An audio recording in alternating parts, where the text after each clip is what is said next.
always had a close bond with my two aunts, Aunt Laura and Aunt Monica. They weren't much older than me, maybe by a decade or so, and growing up, they were more like older sisters than traditional aunts. Aunt Laura was the bold one, always full of energy and brimming with ideas. Aunt Monica, on the other hand, was softer, more nurturing, and the type to listen to your problems for hours without judgment. They were inseparable, always showing up at family gatherings as a duo, and I admired their closeness. One evening, after dinner at my mother's house, Aunt Laura suddenly brought up the idea of a weekend getaway. "You, me, and Monica," she said casually, sipping her wine. "We never get time together, just the three of us." Her tone was light, but there was something about the way she said it that caught my attention. Aunt Monica looked up sharply, as though she wasn't entirely on board with the idea, but she didn't voice any objections. "Just the three of us?" I asked, laughing nervously. "Why not invite everyone else?" "That's the point," Aunt Laura replied, her smile unwavering. "No one else. Just us. A little bonding time." The suggestion felt strange. I couldn't recall a time when the three of us had ever done anything like that. Family trips usually involved everyone, and this sudden exclusivity seemed out of place. But Aunt Monica, after a moment's hesitation, nodded her agreement. "It could be nice," she said softly, her voice carrying a trace of reluctance. Despite my reservations, I agreed. They were family after all, and I couldn't think of a reason to say no. Aunt Lara's excitement was infectious, and Aunt Monica seemed genuinely hopeful. As we finalized plans, I noticed small, subtle things that didn't sit right with me. Whispered conversations between the two of them, shared glances that seemed to carry unspoken words. I brushed it off, convincing myself I was overthinking things. In the days leading up to the trip, I felt an odd mix of anticipation and unease. I tried to ignore the nagging feeling in the back of my mind, telling myself it was just a weekend and nothing more. Still, there were moments when I caught Aunt Monica looking at me with an expression I couldn't quite place. Part guilt, part sadness. Aunt Laura, in contrast, was upbeat and cheerful, acting as though this getaway was the most natural thing in the world. When the day of the trip finally arrived, they picked me up early in the morning. Aunt Laura drove, talking animatedly about all the things we could do, while Aunt Monica sat quietly in the passenger seat. I tried to match their energy, but the unease lingered. Something about the whole situation felt off, but I couldn't put my finger on it. As the car sped toward our destination, I couldn't shake the sense that this wasn't just a simple family outing. Something was waiting for me at the end of the road, and whatever it wasn't something I was prepared for. The drive to the getaway spot was uneventful, but the destination was anything but ordinary. We arrived at a secluded cabin tucked away in the woods, surrounded by towering trees and absolute silence. It was picturesque, almost dreamlike, but the isolation was unsettling. Aunt Laura unlocked the door and ushered me inside with an excited grin, while Aunt Monica lingered behind, her eyes darting around nervously. The cabin itself was cozy but surprisingly lavish. The living room had a large stone fireplace, plush furniture, and massive windows that let in the soft glow of the afternoon sun. Aunt Laura wasted no time unpacking, humming to herself as she moved about, while Aunt Monica busied herself in the kitchen, avoiding eye contact. I stood awkwardly, unsure of what to do, feeling like an outsider in what was supposed to be a bonding trip. By evening the mood had shifted. Aunt Laura opened a bottle of wine and poured generously, insisting we all relax. "This is supposed to be fun," she said, raising her glass in a toast. "Here's to family and new experiences." Aunt Monica hesitated before clinking her glass with ours, her smile forced and faint. As the wine flowed, Aunt Lara's demeanor became more animated.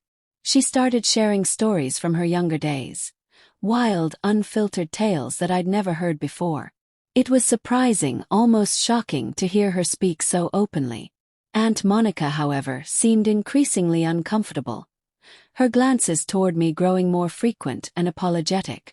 Then, seemingly out of nowhere, Aunt Laura leaned forward, her tone shifting.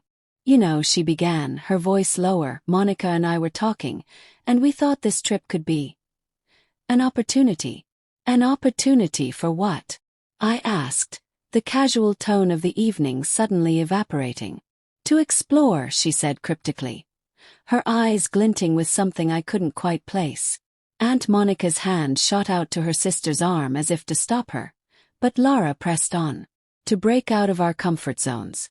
To try something different. Together. The words hung in the air, heavy and ambiguous. My mind raced, trying to piece together what she was implying. Aunt Monica's face was pale, her lips pressed into a thin line. Lara, maybe we should. No, Monica, Aunt Lara interrupted, her tone firm. We agreed. This is the perfect time. I stared at them, confusion and unease churning in my stomach. What exactly are you talking about? Aunt Monica looked at me then. Her expression a mix of guilt and desperation. We wanted to share something with you. Something personal. Her vagueness only added to my growing discomfort. Aunt Lara leaned back in her chair, sipping her wine with a satisfied smile, as if she'd already said everything she needed to. Aunt Monica, on the other hand, looked like she was on the verge of tears. I felt trapped, cornered by the weight of whatever they weren't saying. My mind screamed for me to leave, to find an excuse and get out, but I stayed, hoping that whatever they were trying to say would make sense if I just gave them a chance to explain. Instead, the silence stretched on, filled only by the crackle of the fire and the distant sound of wind outside. It was then that I realized this wasn't going to be a normal weekend. Something deeper, something far more complicated was at play here. The silence in the room grew unbearable, and I finally broke it. What are you trying to tell me? Just say it. My voice was sharper than I intended, but I couldn't hide the tension any longer. Aunt Monica flinched, her hands gripping the edge of the table, while Aunt Lara remained calm, almost amused by my frustration. It's not that simple, Aunt Monica said quietly, her gaze fixed on the floor. Of course it is, Aunt Lara interjected, her confidence unwavering. We've been holding back for too long, Monica. It's time. She turned to me, her expression softening. We wanted to share something unique with you. Something we believe could bring us closer as a family. The vagueness was infuriating. Closer how? I demanded, my patience wearing thin. Aunt Lara's smile didn't falter. By being honest. By breaking down the barriers that society has built between us. We've spent so long pretending, following rules that don't make sense, and we think it's time to let go of all that.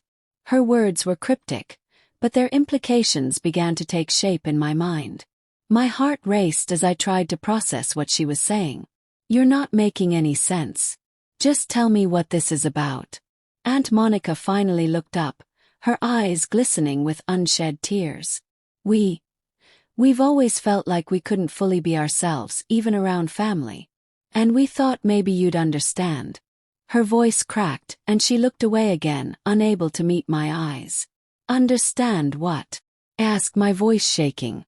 Aunt Lara leaned forward, her tone turning serious. We want to challenge the norms that keep us apart.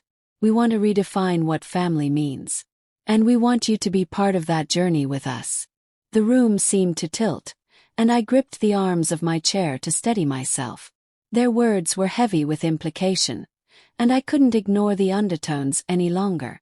This isn't normal, I said, my voice barely above a whisper. Whatever you're suggesting, it's not right. Aunt Lara's expression hardened. Who decides what's normal or right? Society. People who don't even know us. Why should we live by their rules when we could create something better for ourselves? That's enough, Lara, Aunt Monica said sharply, her voice trembling. This isn't what we agreed on. We were supposed to talk, not pressure. I'm not pressuring, Aunt Lara shot back. I'm offering an opportunity for honesty. For freedom. I stood up, my legs unsteady beneath me. This isn't freedom. It's manipulation. Whatever you're trying to convince me of, I'm not interested. Aunt Monica reached for me, her voice pleading. Please just listen. We didn't mean to hurt you or make you uncomfortable. We thought you'd understand. I stepped back, shaking my head. I don't understand. And I don't think I want to. The air in the room felt suffocating, and I could feel the weight of their gazes on me as I turned away. My mind was a storm of confusion and disbelief. How had we gone from a simple family getaway to this? Whatever they wanted from me, I couldn't give it to them. Not now, not ever. The next morning I woke up feeling drained. Sleep had been impossible, with my mind replaying every word from the previous night. The cabin, which had seemed cozy at first, now felt oppressive. I could hear the faint sound of voices coming from the living room, but I stayed in bed for a while, gathering my thoughts. Whatever had happened between us, there was no avoiding the conversation that awaited. When I finally emerged, both aunts were seated at the dining table, their expressions heavy with emotion. Aunt Monica looked like she hadn't slept either. Her eyes were red, and she avoided looking directly at me. Aunt Laura, on the other hand, seemed calm, though there was a trace of something softer in her demeanor. Maybe regret, maybe resolve. "We need to talk," Aunt Monica said quietly, breaking the silence. Her voice was fragile, like she was afraid it might shatter. I nodded but didn't sit down.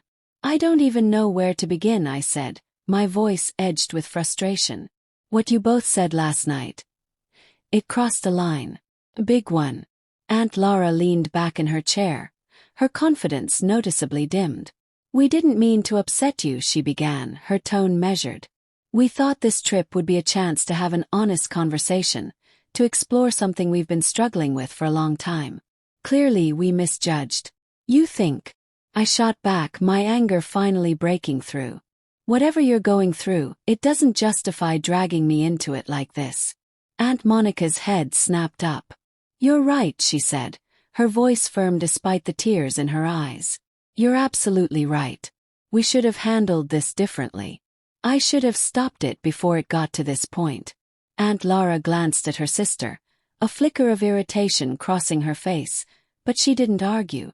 Instead, she sighed and looked at me. "We made a mistake. I see that now. But our intentions weren't malicious. We wanted to share something important with you, something that felt freeing to us. We didn't consider how it would feel for you." I folded my arms, still wary. "And what exactly is this something?" Because all I got last night were vague statements and unsettling implications. Aunt Monica hesitated before speaking. "It's not easy to explain," she said softly. "We've always felt trapped by expectations. Family, society, everything. We wanted to create a space where we could just be ourselves. But we took it too far, and we involved you in something you never asked to be part of. For that, I'm truly sorry."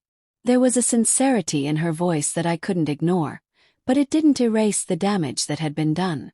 "I don't know if I can look at either of you the same way," I admitted. "This whole situation, it's changed things." Aunt Laura nodded slowly, her expression unreadable. "We understand. We pushed too hard and we crossed boundaries. If you need time or space, take it.